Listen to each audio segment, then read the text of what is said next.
Hello, stitchy friends. I'm Cher Johnston. Welcome to my happy place. Today I'm going to work on my stitch dictionary.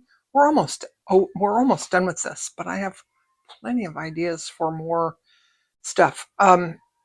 If you're new here, I do mostly embroidery tutorials. I do slow stitch projects, and today we're working on the stitch dictionary. This is a free pattern you can get on my Ko-fi site. You go there and just put $0, or you can put 1 or 2. That'd be cool too. My Ko-fi site and my Facebook site are listed in the description. Please like the video and hype, if you don't mind. Those two things help me out a lot. Also, also if you just watch to the end, that really helps too. So today we're going to start with a heart stitch, and this one you can see I have a little probably can't see, I have holes because I filmed this whole thing and then discovered it had no sound. So when I learned to do this stitch, I took photos that I had on my phone. So this is the first stitch. Take a picture, take a screenshot, and we're going to pull through. It's sort of a kind of a feather, kind of the start of a feather stitch. But we're going to go to the back and tack that down, and then go back to the bottom. So take a picture of that, or a screenshot, or whatever. And then that's the first half of our heart. Then I'm going to go back in this, right in the same hole, and I'm going to go up here, right about there. You can take a picture. You can just put that in there like that and look at it and make sure it looks right. And then down to the back to tack that down. Now I'm going to do that again. So if you didn't catch it, we're going to do it again. This time I'm going to go a little bit smaller. I have a number 3 pearl cotton in my needle today, and it's from Sue Spargo, and it's this beautiful pink. The color is EZM26.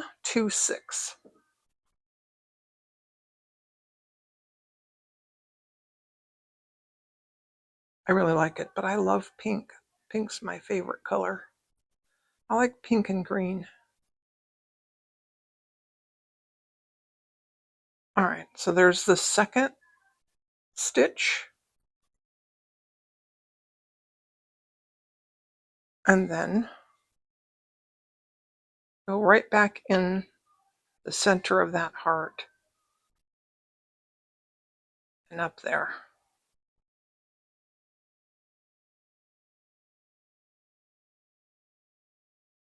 And there we go.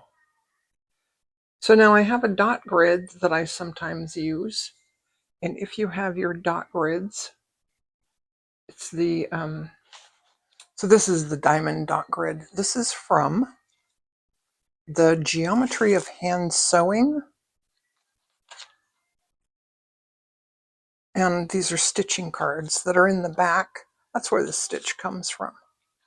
So if you take your diamond grid and put your dots in,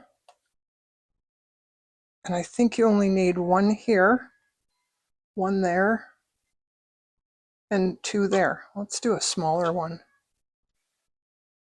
Well, let's just do that one because it's already there.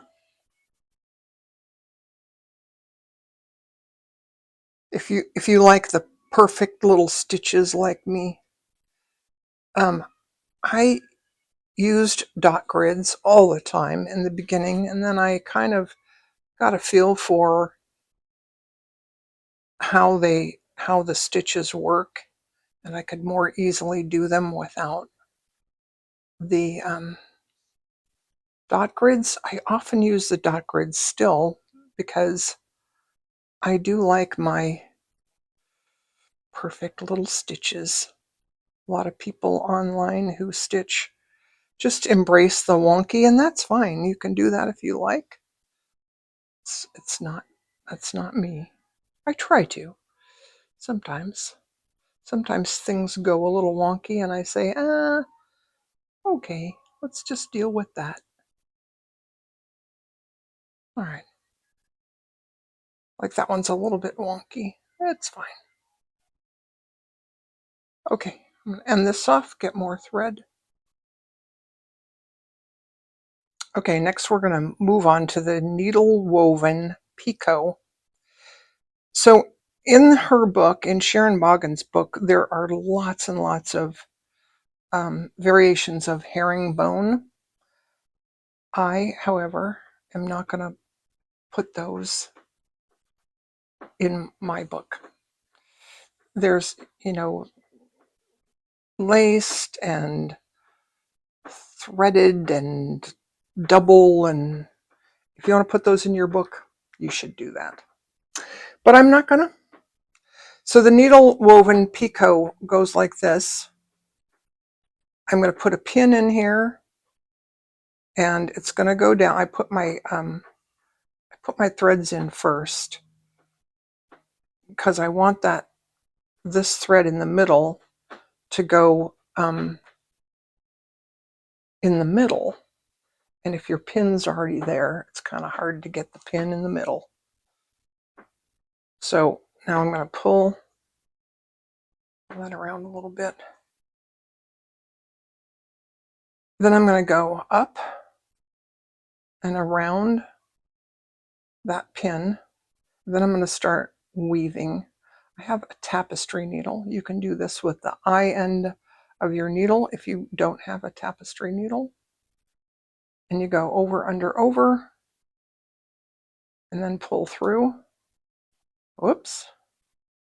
And then this way, we're going to do over, under, over. I think I said the wrong way the first time. We did over, under. Anyways, you know what I mean. I'm going to go under, over, under. And I can kind of tighten that up with my needle a little bit. And then pull through. And then don't pull too tight at the edges. Over, under, over. Pull up just a little bit. And then at some point, which I'm going to do right now, I can take this pin out and make sure that I haven't gone through the fabric. I'm not going to because I have a tapestry needle and it's going to be a little hard to get it through the fabric. And then over, under, over. And I'm making just a tiny one for this time. You can use this stitch for leaves. You can use it for like a 5-petal flower. That'd be cute. Over, under, over.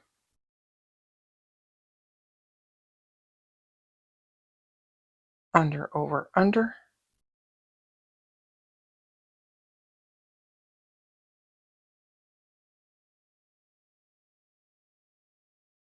Over, under, over. And then at some point,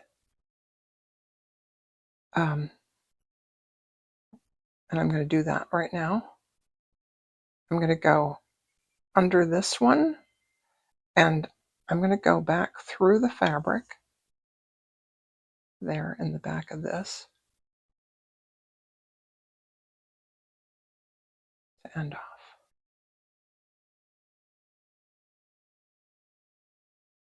And then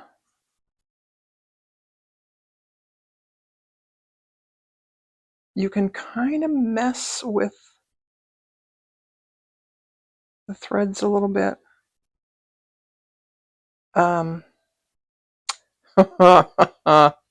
But it's best if you straighten them out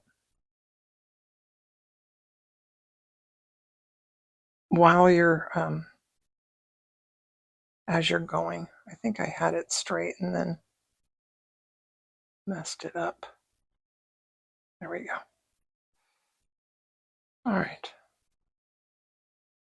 Okay, now we're going to do a Palestrina knot. It's called a Palestrina knot or a Palestrina stitch. Either way, it's the same. I put a line, and you're going to count. Now, the line can be straight or curved or whatever you want. You can do the knots close together. I'm going to do mine fairly close together, or they can be further apart, or they can be super close together. I don't want to put them too close together because then you can't really see what I'm doing. I'm taking a bite out of the fabric like that.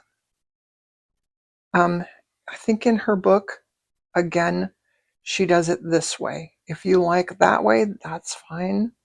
I also have a tapestry needle here. I'm going to go under that thread and pull this direction until I can see a Y. See the Y? Then I'm going to put the thread up around that way. I'm going to go under the bottom leg of that Y without going through the fabric. Loop around to make a knot and then pull through. And I don't pull too tight because I don't want it to get like messed up, I guess is. Do a stitch, go under and pull this direction to make a Y, and then underneath the bottom leg of that Y, wrap the thread, pull up, and pull. You want the same tension on all of them. Also, this bite out of the fabric could be longer. Maybe I'll show you that. Take a little stitch, go through to make a Y, and then we're going to go through this way, pull around, make sure the thread is around the needle like that. Now, if I go, let's do about a 1/2 inch, because that can work.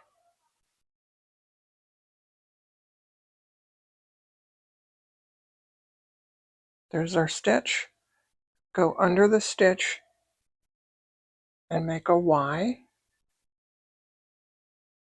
and then go under the bottom leg, around the needle, and pull through. Then we have a Palestrina knot that has legs. I like mine really close to the fabric. To the line. And it kind of looks like, if you do them really tight together, it can look like rope. So I have a book where she did Palestrina knots for rope.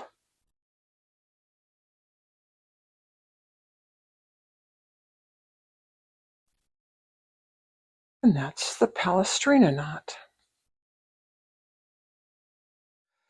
Next, we're doing a Pekinese stitch. I've put in, I don't know how well you can see those stitches, a back stitch. So it starts with a back stitch. I'm going to go under. Again, I have my tapestry needle. I'm going to go under the second stitch and back down under the first stitch. Then I'm going to go back up under the third stitch and back down under the second one. And then up under the fourth, back down under the third.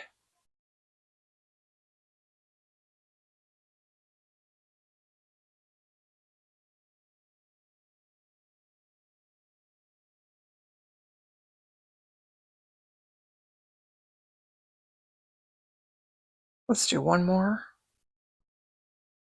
Just because, 5 design idea thingy. And then you can take the tip of your needle if you have a tapestry needle, or the eye end of your needle, if you don't. And kind of straighten those out, make them look pretty.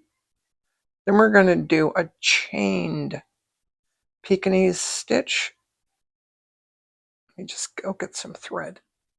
Okay, for the chained Pekinese stitch, I came up right before this first back stitch here, and I have little stitches there. I don't know how well you can see them, but I'm going to go under that second stitch. I'm going to go back down the first stitch, and then I'm going to go through this that little straight stitch that I did there, and then I'm going to go back under the third stitch, down the second stitch, making sure that I'm not catching the fabric or the thread or anything. Then I'm going to go through this little doobie and then up. I'm going to skip that one and go up this one, and then down that and under both of those, making sure not to catch the fabric or the threads, and then through this little doobie. See, those little doobies are between each stitch. I'm going to go to the next stitch and then down there, making sure not to catch the thread or the fabric, and then between that little stitch. It's not a doobie. We don't have doobies anymore, do we? All right, down through that little stitch,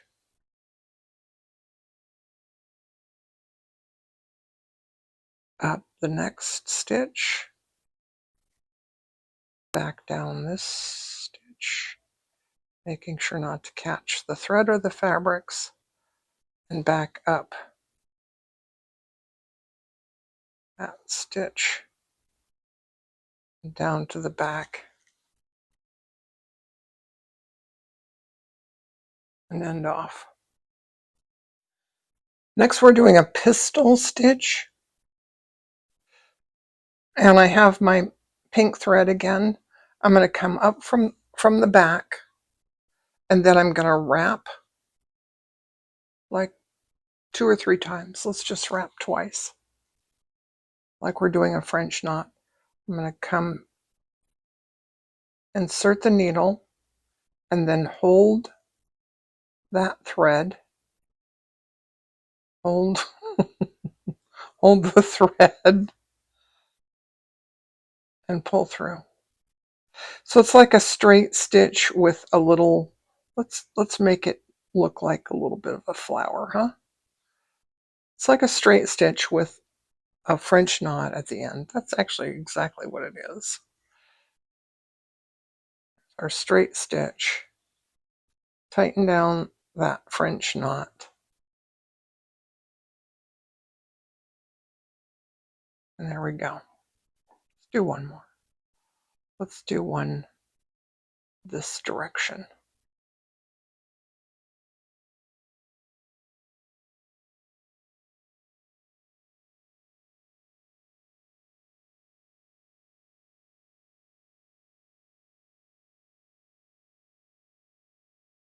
And that's the pistol stitch. And that's all we're going to do today. Thanks for watching. Thanks for hanging out with me and Mitzi. See you soon.